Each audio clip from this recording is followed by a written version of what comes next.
Hi, I'm Craig, founder of Wrist Enthusiast, and today I'm going to look at the DOXA Sub 300 Carbon.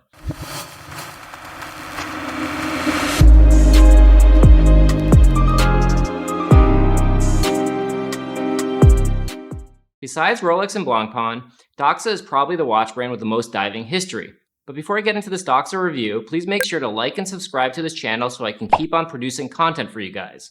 As I said, when you think of a diver, you probably think of the Rolex Submariner, the Blancpain 50 Fathoms, and yes, the DOXA Sub 300.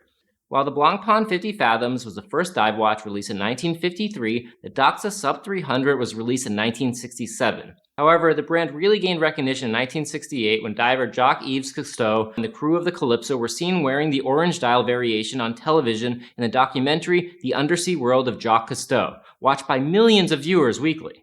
Clearly, the Sub 300 is a serious dive watch, and in the years since the original release, DOXA has stayed steadfastly close to the original design, including continuing to produce the orange dial professional model they are known for. But that is not to say that DOXA hasn't evolved since 1967. In addition to releasing other collections, including the Sub 200, Sub 200 Chronograph, Sub 600, and even the Sub 1500, DOXA has expanded within the Sub 300 line. Beyond the multitude of different dial colors and limited edition DOXA now offers, my favorite model from the brand is the Sub 300 Carbon. I was present at DOXA's recent New York City event unveiling the limited edition Sub 300T Clive Cussler.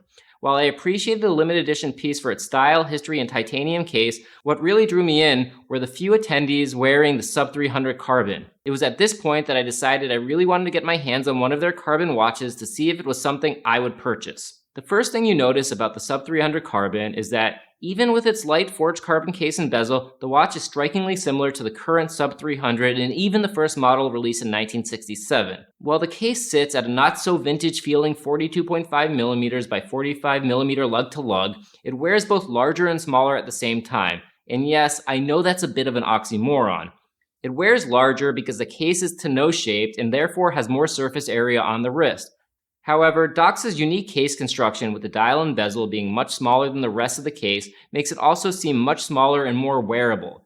On top of that, the outer tonneau portion of the case is recessed, and thus the watch sits closer to the wrist, which helps with its wearability on even smaller of wrists. While the tonneau case makes the watch feel pretty thin, the dial and domed crystal bring the case to an overall thickness of 13mm. But again, the watch doesn't feel 13mm thick because of DOXA's unique case design. I'm always a sucker for a dome crystal, especially on a dive watch paying homage to a predecessor that most certainly had a dome crystal. The watch wears very comfortably due to the lightness of the carbon case, though the caseback is actually made of titanium. In fact, the watch weighs only 87 grams and about half of that is the rubber strap and unique deployant buckle. Speaking of the buckle, it is pretty hefty and is designed in a way that forces you to cut down the strap to size it correctly. This makes the watch sleeker and the deployant more comfortable than most, but does have the downside of not allowing large adjustments to the strap. The deployant does allow for a larger than normal micro adjustment, but I find it not to be the most attractive micro adjustment. While one button on the deployant opens the strap, the other slides out the micro adjustment, which is very visible when used. Like most of DOXA's collection, the Sub 300 Carbon is available in a variety of different colored dials, 7 to be exact. I appreciate DOXA keeping the number of collections they offer to a minimum while instead offering variety within a given collection. I reviewed the Divingstar, which just means it has a yellow dial. The yellow dial, tonneau case, and lightweight almost give me a feeling of wearing a Richard Mille, albeit at a much lower price point and without the skeletonized dial and complications. I also got the chance to see the turquoise-style Aquamarine, which I am a big fan of as well. If you want something a little more traditionally DOXA, the Professional comes with the brand's signature orange dial. All are fine options if you ask me. While the Divingstar I reviewed had a yellow rubber strap, it is also available with a black rubber strap. The strap on the Sub 300 Carbon, as well as all DOXAs, is top-notch. It is comfortable and clearly made of high-quality FKM rubber instead of low-quality silicone, as is often the case with watches these days. Until you have the chance to directly compare FKM rubber straps to silicone straps, it's hard to really understand how much better an FKM rubber strap actually is. Like all Sub 300 models, the Carbon is water-resistant to 300 meters, about 1,000 feet. This means the watch is an actual functional dive watch. I wouldn't expect anything else from a brand with DOXA's heritage in the dive community. While I'm not a diver myself, I think I would choose this watch over a Submariner or 50 Fathoms if I were going out on a dive.